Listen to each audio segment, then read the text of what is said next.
Kalau kita lihat kayak Topi Merah ini ahli banget ya. Emang latar belakang pendidikannya apa nih kalau boleh Nah, tahu? kebetulan saya dulu pernah kuliah Hah? di Universitas Diponegoro. Tapi Oh. saya tidak menyelesaikan kuliah itu. Nah, di sini itu hanya 35%. Similar itu kemiripan. Berarti 35% mirip dari 35% mirip. Tapi Ya. 35%. Kemarin juga ada miskonsepsi dari Pak Andi Azwan di Rakyat Bersuara itu terkait retina face dan arc face ini. Nah, bisa dilihat di sini untuk mendeteksi banyak wajahnya itu menggunakan retina face. Nah, untuk jadi Artinya tidak memenuhi syarat untuk disebut mirip dong. ya, kemiripan itu kita kan berdasarkan threshold. Topi Merah akan menjelaskan di mana sisi editannya. Nah, sebelumnya kita perkenalkan dulu narasumber kita. Ya. Ini kuasa hukumnya Topi Merah, Bang Abdul Ghafur Sahaji, yang pasti udah nggak asing ya, sering ke Daily Buzz. Terima kasih, Mbak Fitri. Makasih, Bang. David. Dan ini dia Topi Merah yang hingga saat ini nama aslinya masih dirahasiakan. Masih misterius.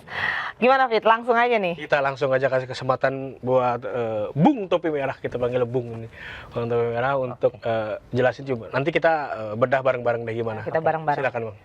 Oke, di sini disclaimer dulu ya, Kak. Jadi saya nggak ngomong Pak Andi Azwan itu ngedit atau apa kayak gitu. Nah, di sini saya ini untuk menguji klaim.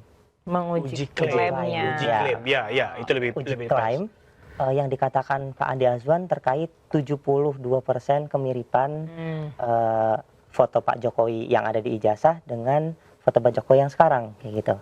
Nah, di sini Pak Andi Azwan itu memakai yang namanya retina face dan arc face. Jadi saya jelaskan dulu ya di sini.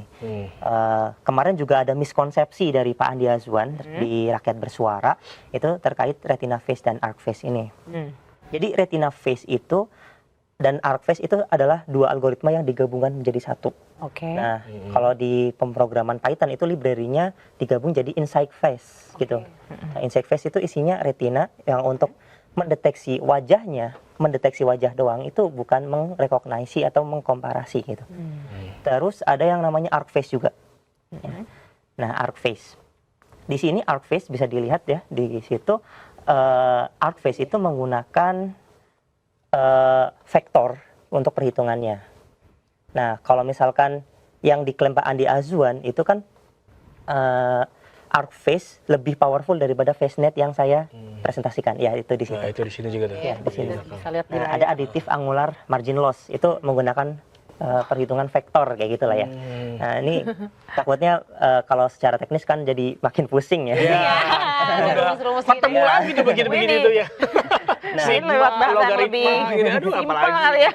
Kita nggak paham. Ya, nah kalau FaceNet itu lebih ke triplet loss kayak gitu. Triplet loss itu yang loss yang ini. itu angkor positif negatif. Yang hijau itu. Ya, angkor itu gambarnya. Banyak data-datanya. Nah, untuk konsepnya sendiri arc face itu better atau lebih baik digunakan ketika mendeteksi banyak gambar dalam satu frame.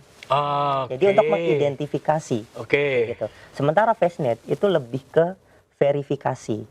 Jadi 1:1 gitu. Satu ya. Bukan langsung banyak kayak gitu. Nah, di sini bisa dilihat untuk algoritmanya. Mungkin bisa digeser lagi untuk yang foto klaimnya Pak Andi Azwan ya, yang ada di Rakyat Bersuara. Coba bisa di Foto klaimnya Pak Andi Azwan coba ditampilkan.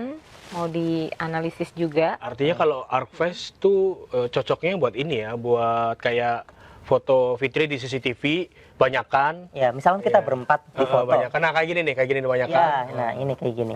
Nah, bisa dilihat di sini untuk mendeteksi banyak wajahnya itu menggunakan retina face. Nah, untuk mengkomparasikannya itu menggunakan arc face gitu. Jadi di sini terlihat seolah-olah fotonya Pak Jokowi itu mirip dengan foto Pak Jokowi yang sekarang dan Klaimnya ya. Klaimnya kayak gitu. Jadi ada keterangan wajah terpilih match 72% kayak gitu. Oke. Tingkat keakuratannya. Ya, akurasinya itu sangat tinggi. Nah, padahal ketika saya tes ternyata nggak segitu tingginya kayak gitu. Berapa kalau yang Bisa digeser. geser lagi, guys. Ini dengan algoritma yang sama dan coding yang sama gitu. Bukan coding yang sama, lebih ke proses yang sama kayak gitu. Oh, proses yang sama ya. Proses identifikasi yang sama. Ya, dengan ArcFace dan Retina Face. Nah, sementara di sini bisa dilihat agak buram ya karena foto screenshot. Nah, di sini itu hanya 35%. Oh, akurasinya kecil ya. 35% sama. Tadi katanya 72. Kalau misalkan kita bilang sama atau tidak, ini kan lebih ke similar ya. Similar Oh, itu kemiripan. berarti 35% mirip dari 35% mirip. Tapi Ya. 35%. Sedangkan Ya. klaim dari Bang Andi Azwan 72% itu Ya. mirip. Ya. Tapi ketika dengan identifikasi yang sama, dengan Berarti cara ada yang perbedaan sama, yang ada perbedaan signifikan. hasil. Oh, Cuma mirip 35% dari foto ijazah dengan foto yang sekarang. Kalau nilai 35% banding 75% atau 72%, Nah, itu 35% artinya mirip kecil atau atau kecil jadi artinya tidak memenuhi syarat untuk disebut mirip dong. ya kemiripan itu kita kan berdasarkan threshold ya. Thresholdnya berapa? Mbak? Threshold itu sebenarnya adalah subjektivitas dari seorang programmer, Pak. Tergantung dari bagusnya apa namanya foto, kualitasnya, size-nya, terus cahaya yang datang. Nah, teknis-teknisnya. iya teknis-teknisnya. Nah, kapan subjektif itu menjadi objektif? Ketika dicoba dengan banyak data. Wah, Nah, kayak gitu. baru itu jadi objektif ya. Iya, baru itu bisa jadi objektif. Karena kita misalkan bandingan dengan CCTV yang misalkan bisa mendeteksi wajah dan mengidentifikasi ini siapa. Ketika kita melihat CCTV itu sangat berbeda dengan kamera HD, misalkan kayak kamera yang ada di depan saya. Nah, itu sangat berbeda kualitasnya. Detail struktur dari mata, dari hidung, dari mulut itu kan sangat pudar ya kalau misalnya di CCTV. Nah, makanya biasanya thresholdnya itu rendah kalau untuk CCTV dan terutama gambar-gambar yang ada di internet kayak gitu. Oh, tergantung dari kameranya. Ya fotonya, kualitas fotonya. Nah, ini thresholdnya saja sudah 50% itu sangat rendah. Itu aja belum bisa bypass, belum bisa melewatin threshold itu. Artinya bisa dikatakan sangat rendah kayak gitu. Kalau kita lihat kayak Topi Merah ini ahli banget ya. Emang latar belakang pendidikannya apa nih kalau boleh Nah, tahu?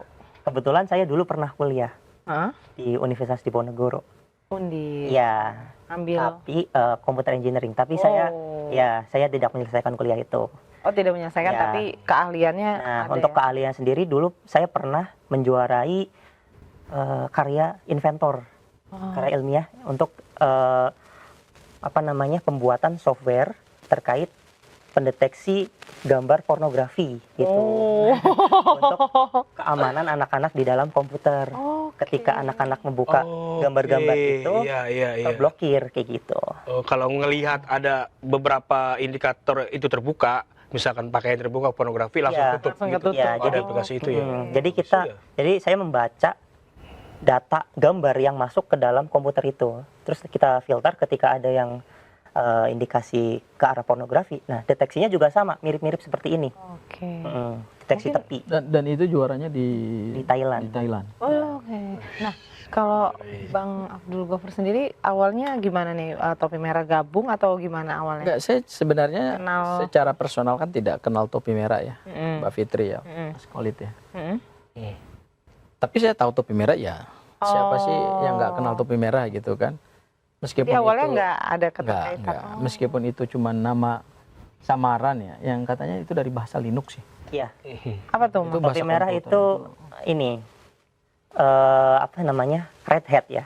Bahasa Inggrisnya itu Ya. Red Hat. Nah, Red Hat salah satu distro di Linux. Oh. Ya.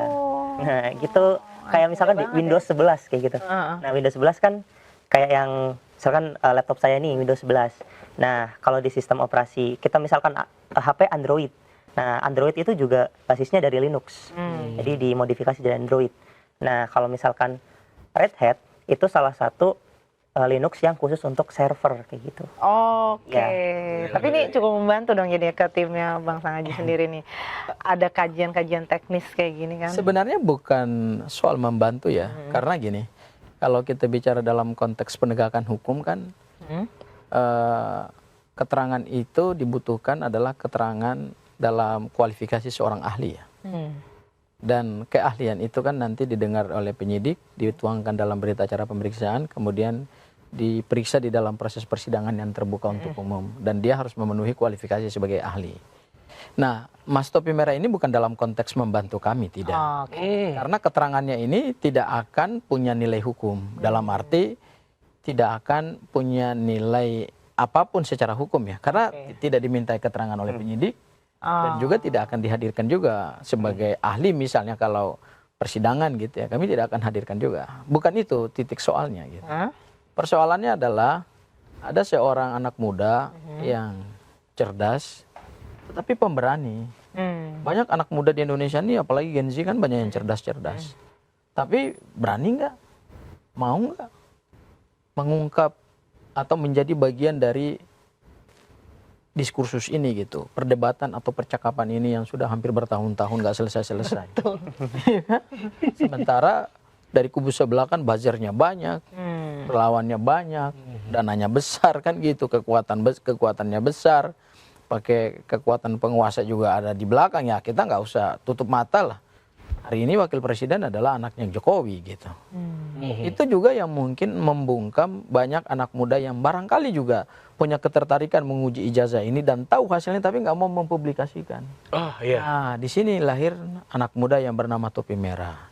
Jadi Topi Merah ini sebetulnya mengisi ruang kekosongan publik yang saat itu orang butuh informasi yang jauh lebih, tadi saya pinjam istilahnya Mas Topi Merah ya, untuk menguji suatu validitas data, bagaimana kan perlu ada apa ya, semacam sebanyak-banyaknya kekuatan apa pembuktian gitu ya.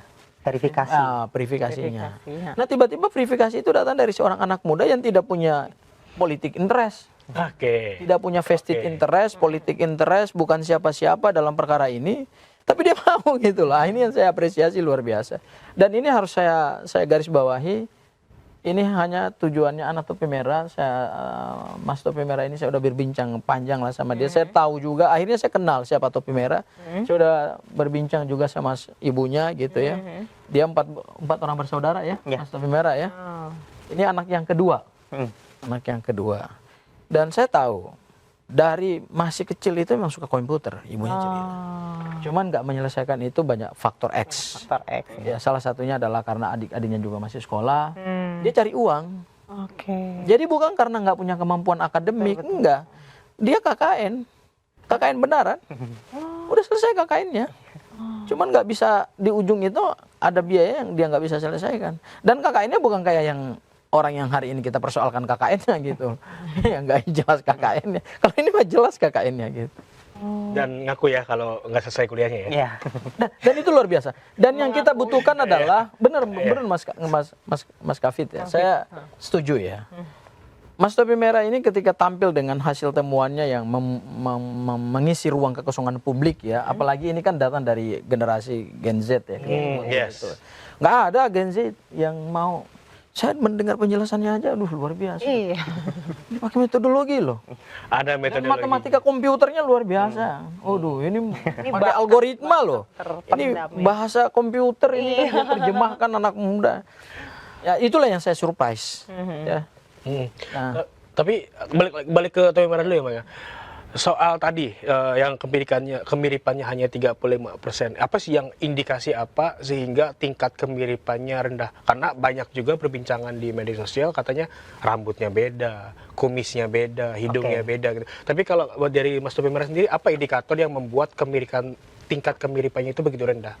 Kalau kita berbicara tentang computer vision, itu sangat berbeda dengan visual biologis ya. Nah, jadi di dalam komputer itu dia membaca satu kode embedding yang dihasilkan dari training convolutional neural network namanya. Nah, kalau di ArcFace itu dia menghasilkan 512 dimensi. Iya, dimensi ya 512. Nah, jadi dari satu wajah itu dibaca hurufnya satu-satu sampai dengan 512 dimensi itu. Nah, kalau di FaceNet itu umumnya hanya perlu 128 dimensi gitu. Nah, ketika dimensi itu ada dua foto dengan dimensi yang mirip, entah itu arahnya atau jarak antar tetangganya lah ibaratnya, indeks 1, indeks 2 itu berapa, terus foto kedua indeks 1, indeks 2-nya berapa, kayak gitu berapa. Nah itu diukur dengan beberapa metode juga. Ada Gaussian, ada Euclidean distance, sama Manhattan. Nah, jadi kita bukan berbicara tentang matanya mirip atau hidungnya mirip atau bibirnya mirip, tapi lebih ke seberapa dekat kemiripan antara data satu dengan data dua dari ini angka tadi kayak gitu. Gak sempet baca? Dengerin aja, klik icon text to speech di okezone.com.